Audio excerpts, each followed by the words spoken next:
The tour bus smelled like cigarettes and stale coffee. Amy sat by the window, watching England blur past. Town after town, venue after venue. 23 cities, 23 shows, 23 nights of opening herself in front of strangers. Blake slept across from her, head against the seat. Peaceful. She envied that peace. Her mind wouldn't stop, thinking about tonight's show. The weight never lifted, just shifted. Her phone buzzed. Nick. She answered quietly. Yeah? Tonight sold out. Manchester Arena, 12,000 people. Biggest crowd yet. Great. You sound tired. I am tired. 9 shows in 12 days. I know, but the demand is insane. We have to maximize momentum. She hung up, looked at Blake sleeping. He'd left his job to join the tour. The label hated it, but he was the only thing keeping her sane. Manchester Arena was massive. 12,000 seats rising in tiers.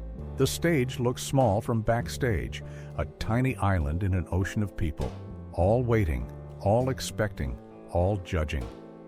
Amy stood in the wings, the band warming up behind her, the crowd already chanting her name. Ah my, ah my, ah my. It should feel good, should feel validating. Instead, it felt suffocating. Mark found her. He was managing some shows now, making sure the sound was right, making sure she was right. You ready? Define ready. Alive, breathing, capable of walking to the microphone. Then yes, barely. What's wrong? She gestured at the arena. The thousands of people.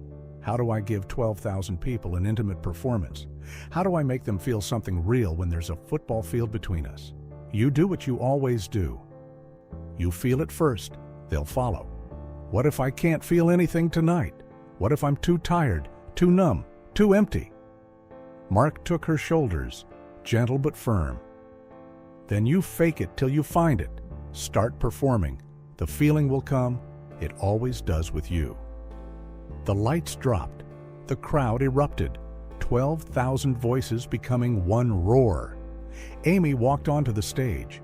The spotlight hit her, blinding, hot, exposing. She couldn't see past the first few rows. Just darkness, just noise, just the weight of 12,000 expectations pressing down.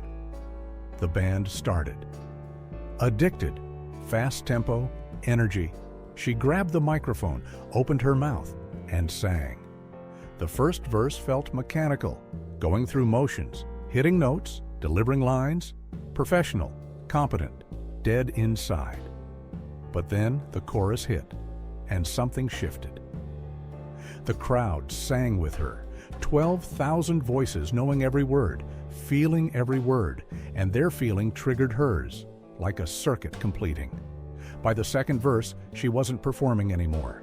She was feeling, really feeling, the loneliness, the addiction, the desperate need for something to fill the emptiness. And the crowd felt it too. She could tell, could feel them feeling it.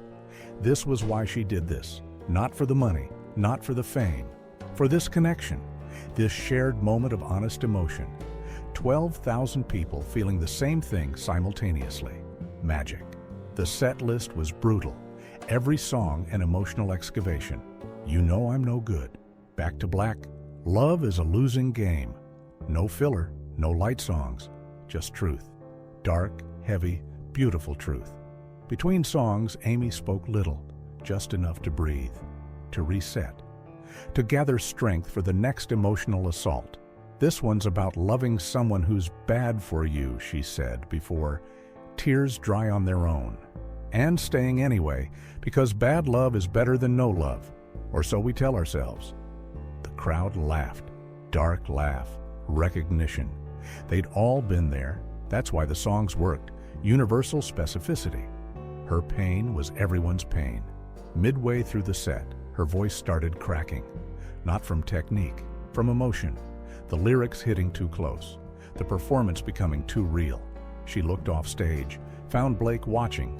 His presence steadied her, reminded her this was just a show. She could leave after, could go back to real life, to him.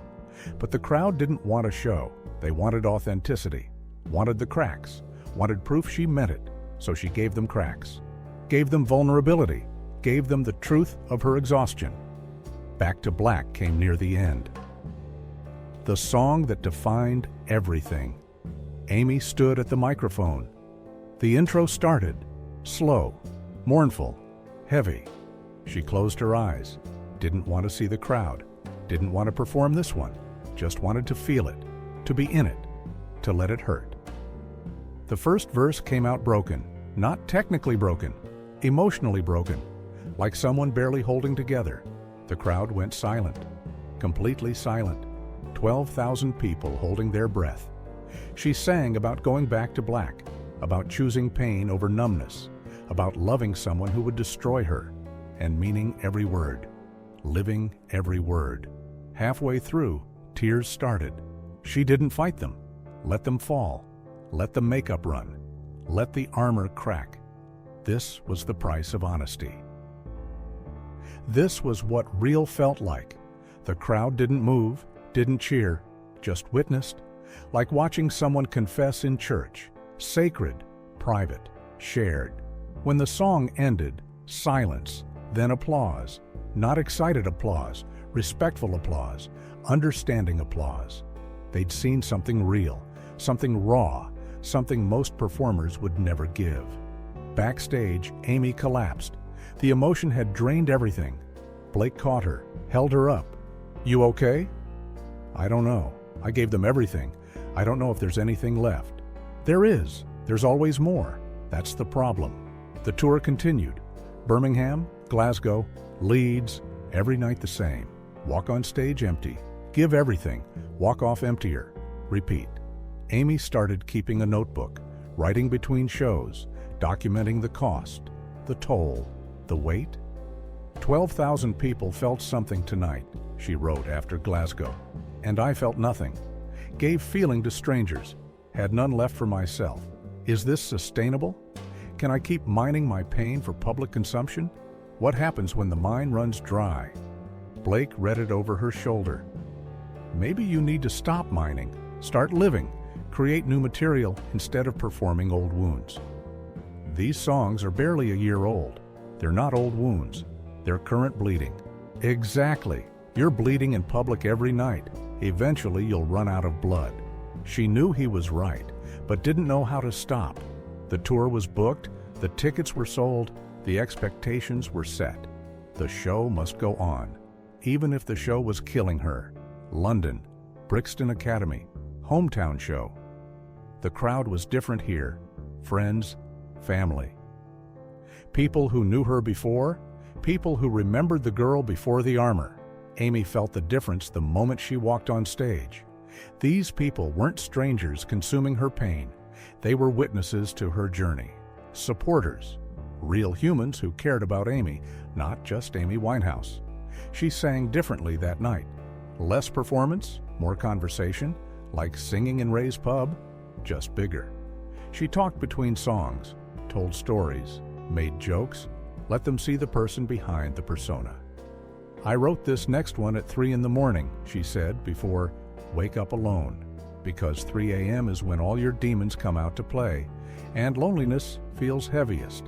Anyone else know that feeling? The crowd cheered. Dark cheer. Understanding. They knew. She sang the song like a lullaby. Soft. Intimate.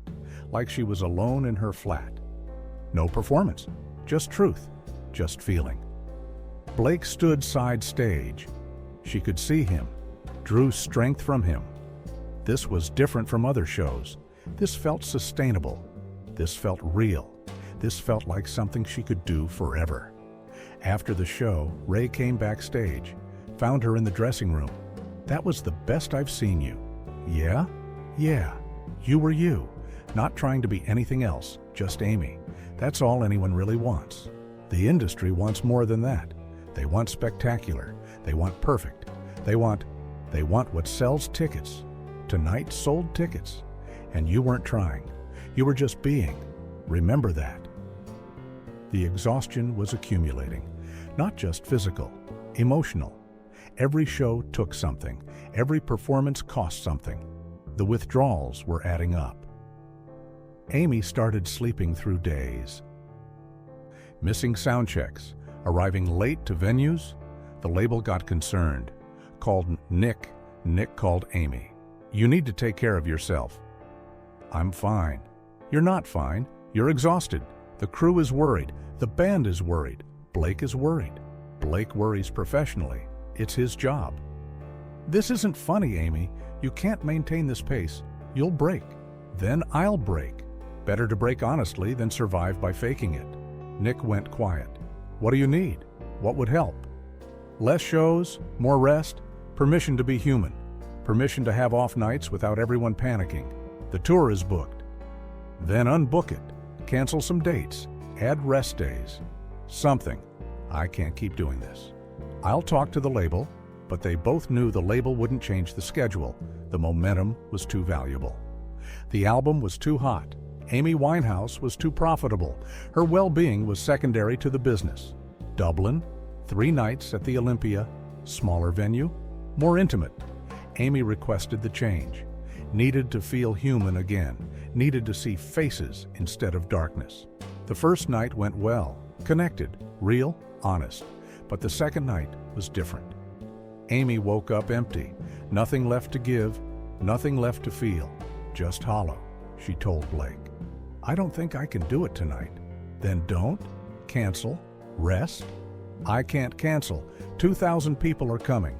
They bought tickets. They expect a human being. Humans have limits. Honor yours." But she couldn't disappoint people, couldn't be the artist who canceled, couldn't give the press that ammunition. So she went, walked on stage, and tried to feel something. The performance was competent, technically fine, every note correct, every word clear, but something was missing. The soul, the feeling, the truth. She was going through motions, professional, dead. The crowd felt it. She could tell. They were polite, applauded, but something was off. The connection wasn't there. The magic was missing. She was performing feelings instead of feeling them. Backstage, she broke down. "I couldn't feel anything. I tried. I stood there singing about heartbreak and felt nothing. I'm broken." Blake held her. "You're not broken. You're exhausted. There's a difference. Broken is permanent. Exhausted needs rest. But the show must go on." "Why?" Says who? What if the show needs to stop? What if stopping is the brave choice? She wanted to believe him, wanted permission to rest. But the industry didn't work that way. The show always went on. No matter the cost, no matter the damage, the show must go on. The third Dublin night, Amy made a decision.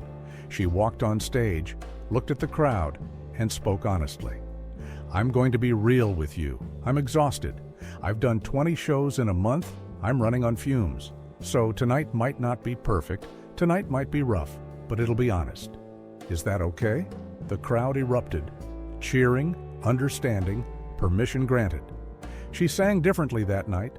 Imperfect, raw, real, voice cracking from fatigue, forgetting words occasionally, laughing at mistakes, being human. And the crowd loved it, really loved it. Because imperfect was relatable. Perfect was intimidating. Imperfect was human. Human was what they needed. After the show, Amy felt different, lighter, like something had shifted. She'd been vulnerable, admitted weakness, and survived. The world hadn't ended. The crowd hadn't rejected her. They'd embraced her humanity. The tour wrapped in Edinburgh. Final show. Amy stood backstage before the last performance, thinking about the journey, the cost, the lessons learned.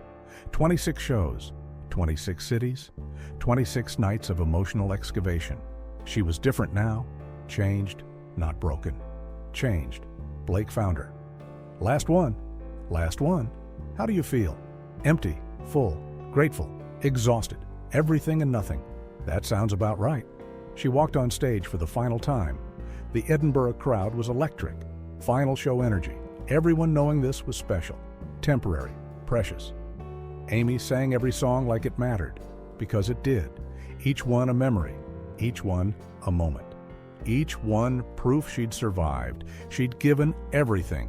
And somehow, miraculously, she was still standing. The final song was "Love is a Losing Game." She sang it to Blake. Didn't care who knew, didn't care who saw. This was her truth, her feeling, her reality. The crowd understood, gave them space, witnessed the intimate moment, respected the vulnerability. When the tour ended, Amy walked off stage. Blake waiting in the wings. She collapsed into him. "It's over." "How do you feel?" "Relieved, sad, empty, grateful, like I survived something that should have killed me." But didn't. They returned to Camden. The flat felt smaller, quieter, normal. After weeks of arenas and crowds and constant noise, normal felt foreign. Amy sat at her table, same chipped mug, same scratched surface, different person. She opened her notebook, read through the tour entries, the exhaustion, the breakthroughs, the costs, the lessons, all of it documented, all of it survived.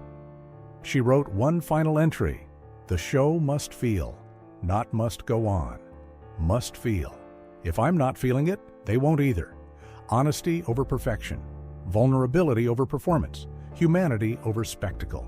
That's the only way this is sustainable. That's the only way I survive." Blake read over her shoulder. "You learned something. I learned I can't fake it. I either feel it or I don't. And when I don't, I have to be honest about that too. The crowd deserves honesty. I deserve rest. The show matters, but so do I. So what's next? Rest, real rest, then creating new material, new feelings, new honest. But first, I remember I'm human, not a machine, not a commodity, not a product. Just Amy. And Amy needs silence, and tea, and you, and permission to feel nothing for a while." Outside, London moved. Inside, Amy sat still, learning to rest, learning to be, learning that the show must feel. And sometimes feeling meant stopping, and stopping was brave, and brave was enough. The arenas had tested her. Now came the ultimate stage. Amy Winehouse was leaving Camden's small clubs forever. The world stage was calling. International tours, massive festivals, millions watching. From intimate venues to stadiums that held 50,000. The leap from small to massive, from local to global, from Amy to phenomenon. The next chapter takes us beyond borders, beyond limits, beyond safety.